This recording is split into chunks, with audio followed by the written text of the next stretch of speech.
2019లో సాక్షి పత్రిక తనపై అసత్య ఆరోపణలు చేసిందని మంత్రి నారా లోకేష్ తెలిపారు. అప్పుడే వారికి లీగల్ నోటీసులు జారీ చేసినట్లు చెప్పారు. విశాఖలో కోర్టుకు వచ్చిన సందర్భంగా ఆయన మీడియాతో మాట్లాడారు. తప్పుడు వార్తలు పదే పదే రాసి నిజం చేయాలనుకోవడం ఆ పత్రిక నైజమని అన్నారు. ప్రింట్ చేయాలి అని చెప్తుంది, అంతేగాని ఆధారాలు లేకుండా ప్రింట్ చేస్తే అది డిఫమేటరీ నేచర్ అని చాలా స్పష్టంగా చెప్తుంది. మీరు ఎట్టి పరిస్థితుల్లో రిజైండర్ ప్రింట్ చేయండి అని ఆనాటి సాక్షి కానివ్వండి, అదేవిధంగా దేశవ్యాప్తంగా ప్రింట్ అయ్యే ప్రతి వారం ప్రింట్ అయ్యే మ్యాగజైన్ ద వీక్ కూడా మనం నోటీసులు జారీ చేస్తాం జరిగింది. ద వీక్ అవుతే ఇమీడియట్గా మా దగ్గరకు ఉన్న సమాచారం కరెక్ట్ కాదు, మీరు చెప్పిందే కరెక్టు, మేము రిజైండర్ ప్రింట్ చేస్తామని వాళ్ళు చాలా స్పష్టంగా ప్రింట్ చేస్తాం జరిగింది. కానీ బ్లూ మీడియా గురించి మీకు బాగా తెలుసు. తప్పుడు వార్త పదే పదే రాసి అది నిజం చేయాలని ప్రయత్నిస్తుంది. అదే రీతిలో వాళ్ళు ముందరికెళ్తున్నారు. అందుకే నేను గత 5 సంవత్సరాలుగా న్యాయ పోరాటం నేను చేస్తున్నా. ఇది 4వ వాయిదా. ఎన్నిసార్లే నేను వస్తాను, ఎందుకంటే నిజం నా వైపు ఉంది. గతంలో కూడా మీకు చెప్పాను. ఈ రోజు కూడా మంత్రి హోదాలో నేను వచ్చినప్పుడు పార్టీ ఆఫీసులో బస్సులో పడుకొని సొంత భోజనం నేను తింటున్నా తప్ప ప్రభుత్వం దగ్గర నుంచి కనీసం ఒక్క వాటర్ బాటిల్ కూడా నేను తీసుకోవట్లేదు. నేను ఇక్కడికి వచ్చిన వాహనం కూడా నా సొంత వాహనం, దాంట్లో డీజిల్ కూడా పోసుకుని నా సొంత నిధులతో, ఎక్కడ ప్రభుత్వం పైన ఆధారపడకూడదని మా తల్లి భువనేశ్వరి గారు నాకు చిన్నప్పటి నేర్పించారు. అదే రీతిలో ముందరకెళ్తున్నా. ఎట్టి పరిస్థితుల్లో ఈ కేసు నేను లాజికల్ ఎండ్కి తీసుకెళ్తాను. ఎన్నిసార్లు వాయిదాలు వేసినా నాకు ఇబ్బంది లేదు, ఎన్నిసార్లు రమ్మన్నా నాకు ఎలాంటి మొహమాటం లేదు. ఎందుకంటే నేను తప్పు చేయలేదు. నిజం గెలిచడానికి కొంచెం ఆలస్యమైనా నిజం గెలుస్తుందని బలంగా నమ్మే వ్యక్తిని. గతంలో కూడా నేను చూశాను, దానికి నేను కట్టుబడి ఉంటా. ఇప్పుడు మీడియా మిత్రులు కానీ ప్రశ్న ఉంటే సమాధానం చెప్పడానికి సిద్ధం. అవును సార్,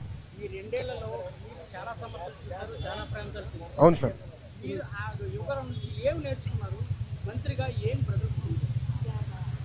అన్న, నేను స్టాన్ఫర్డ్లో ఎంబీఏ చేశా. నేను స్టాన్ఫర్డ్ ఎంబీఏకి అప్లై చేసినప్పుడు ఒక ప్రశ్న ఉంటుంది స్టాన్ఫర్డ్లో, వై స్టాన్ఫర్డ్ ఎంబీఏ అని. అంటే ప్రైవేట్ రంగం నుంచి రాజకీయాల్లోకి నేను రావాలనుకుంటున్నా, ఏదో ఒక టైంలో వస్తాను, స్టాన్ఫర్డ్ ఎంబీఏ నేను ప్రిపేర్ చేస్తున్నాను భావిస్తున్నాను అనుకున్నా అని రాశా. కానీ అక్కడికి వెళ్ళి చదువుకున్నారు, నాకు అర్థమైందంటే స్టాన్ఫర్డ్ ఎంబీఏ బిజినెస్కి మంచిది అని. పాదయాత్ర రాజకీయాల్లో ఒక ఎంబీఏ లాంటిది. ఎందుకంటే ప్రజలకి దగ్గర ఉంటాం, నిరంతరం ప్రజల సమస్యలు తెలుసుకునేవాడిని. సో ఇప్పుడు ఎవరన్నా నాకు అర్జీ ఇచ్చినా, నన్ను ఎవరన్నా కలిసినా, ఒక మెసేజ్ నాకు వచ్చినా, తన వెనకాల ఎంత కష్టం ఉందో నాకు ఇప్పుడు అర్థం చేసుకోగలుగుతాను.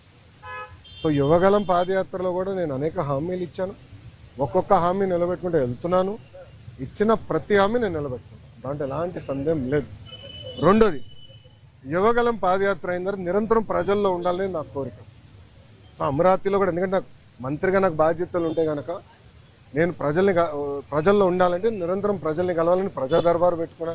ఇక్కడ కూడా మీరు చూస్తే వైజాగ్ వచ్చి మీరే ఉన్నారు, కోర్టు కొంచెం లేట్ అవుతుందని పరిగెత్తుకుంటూ వచ్చే తప్ప మళ్ళీ ఇప్పుడు వెనక్కి అక్కడికి వెళ్తున్నా, పార్టీ హౌస్కి వెళ్తున్నా, ప్రజల దగ్గర అర్జీలు తీసుకుంటున్నా, వాళ్ళ సమస్యలు పరిష్కరించే మార్గం నేను ఎత్తుకుంటాను.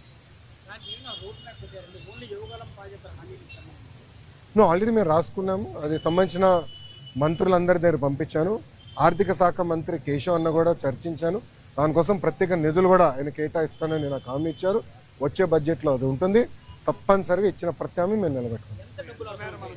ఎస్టిమేట్స్ అని మార్చి వరకు వస్తుంది.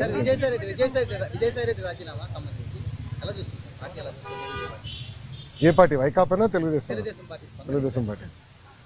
ఇప్పుడు ఒకటన్నా, తల్లి చెల్లికే జగన్మోహన్ రెడ్డి గారి పైన నమ్మకం లేదు, ఇంకా పార్టీలో ఉన్న నాయకులకు ఎలాంటి నమ్మకం ఉంటుంది? నేను ఎప్పటి నుంచో చెప్తున్నా, వైకాపా నాయకులు డబ్బుల కోసం పార్టీనే అమ్మేస్తాడు ఈయన అని. ఇప్పుడు అది నిజం అవుతుంది కదా. ఒక్కొక్కరు రాజీనామా చేసుకుంటూ వెళ్తున్నారు. దానిక నేను శిక్ష పడదని నేను ఎక్కడ అన్నాను తల్లి? నో ఐఎమ్ సారీ, నేను ఎక్కడన్నా శిక్ష పడదని. ఇప్పుడు లిక్కర్ కానివ్వండి, ఇప్పుడు ఒకటమ్మా, 2019 నుంచి 24 వరకు మేమందరం ప్రజల్లో ఉన్నాం. పాదయాత్రలో కూడా నేను చెప్పా, ఎవరిని నేను వదిలిపెట్టాను, ఏ అధికారులు రాజకీయ నాయకులు చట్టాన్ని ఉల్లంఘించారు ఎవరిని వదిలిపెట్టాను. ఇప్పుడు దర్యాప్తు జరుగుతుంది, ఇన్వెస్టిగేషన్ జరుగుతుంది, త్వరలోనే అన్ని బయటకు వస్తే నేను భావిస్తున్నాను. So let investigation get completed అమ్మా. ఇక్కడ విజయసాయి రెడ్డి గారు ఉన్నారు, లేదంటే ఎల్లయ్య పుల్లే ఉన్నారు అనేది టైం విల్ ఉన్నట్టాలి కదమ్మా. సో ఇన్వెస్టిగేషన్ జరగకుండా నేను ముందరే మాడతాం కూడా కరెక్ట్ కాదు. Let investigation happen. Yes yes మీరు కాకినాడ పోర్ట్ విషయం కూడా మీ అందరు తెలిసిన విషయమే. కాకినాడ పోర్ట్ కూడా అడ్డగోలుగా తుపాకులు పెట్టి రూపాయి ఆస్తిని సుమారుగా 6 పైసలకి కొట్టేసానికి ప్రయత్నించారు.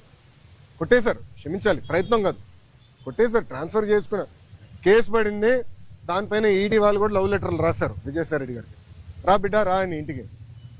అన్నీ బయటకు వస్తున్నాయి కదా, సిమిలర్ ఫ్యాషన్ దీనిపైన కూడా కంప్లైంట్లు వస్తాయి, తప్పనిసరిగా యాక్షన్ తీసుకుంటాం. విశాఖలో చాలా ల్యాండ్ గతంలో ప్రతిపక్షంలో ఉండేటప్పుడు మీరు ఆరోపించారు, ఇక్కడ నేతలు కూడా మాట్లాడారు. అవునండి. సో ఇప్పటికీ అంటే దాదాపు 6-7 నెలలు అయితే ఇన్వెస్టిగేషన్ నడుస్తుంది.